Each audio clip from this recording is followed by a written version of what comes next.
Hey à vous, chers cinéphiles. Bienvenue pour une toute nouvelle critique. Un film sélectionné à Cannes, ça faisait longtemps. Roubaix, une lumière d'Arnaud Desplechin. L'histoire suit le quotidien d'un flic ayant vécu toute sa vie dans Roubaix, une ville pas loin de Lille, qui comporte des bagarres, des voitures en feu, des petits malfrats.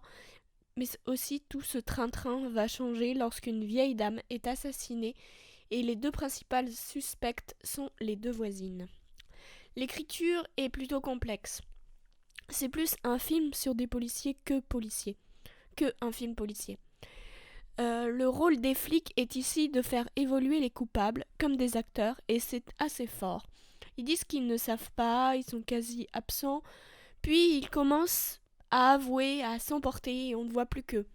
Cette intensité et cette tension des scènes d'interrogatoire auxquelles on assiste, surtout dans la deuxième partie avec le meurtre de la vieille dame, m'a davantage convaincu et quasi hypnotisé.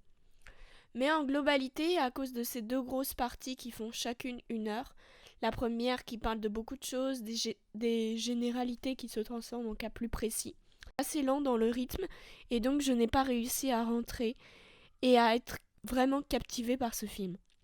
Sans compter qu'il y a quand même des instants, sans spoiler, qui ont un peu ni queue ni tête et qui sonnent comme ridicules.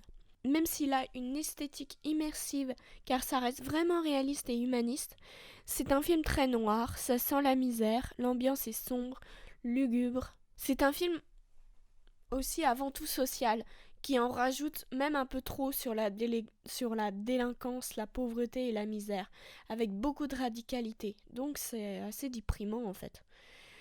Au niveau de la mise en scène, le film utilise tous les codes du film noir, le clair-obscur, l'ambiance inquiétante et désillusionnée, mais ce qu'il y a d'intéressant, c'est ce contraste entre la beauté de l'image et l'ensemble urbain crasseux.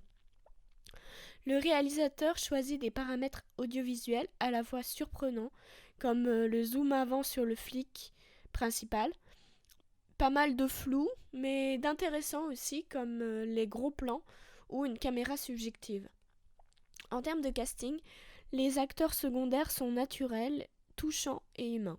Ils ont une accentuation et un comportement criant de vérité et de réalisme. Les deux jeunes femmes sont parfaites, Léa Seydoux méconnaissable et Sarah Forestier sublime.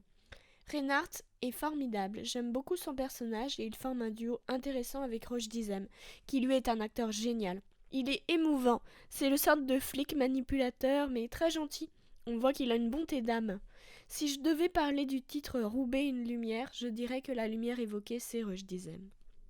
En bref, Roubaix, une lumière est un film qui délivre pour moi simplement en seconde partie une tension absolue avec les scènes d'interrogatoire. On arrive à aller au bout grâce à la beauté de l'image et une grande empathie que l'on a envers les acteurs. Mais à part cela, l'histoire n'est pas saisissante, donc je suis souvent restée en dehors du film. Voilà, j'espère que ma critique vous a plu. N'hésitez pas à aimer la vidéo, à la commenter, à la partager. Abonnez-vous, allez voir des films et moi je vous dis à plus.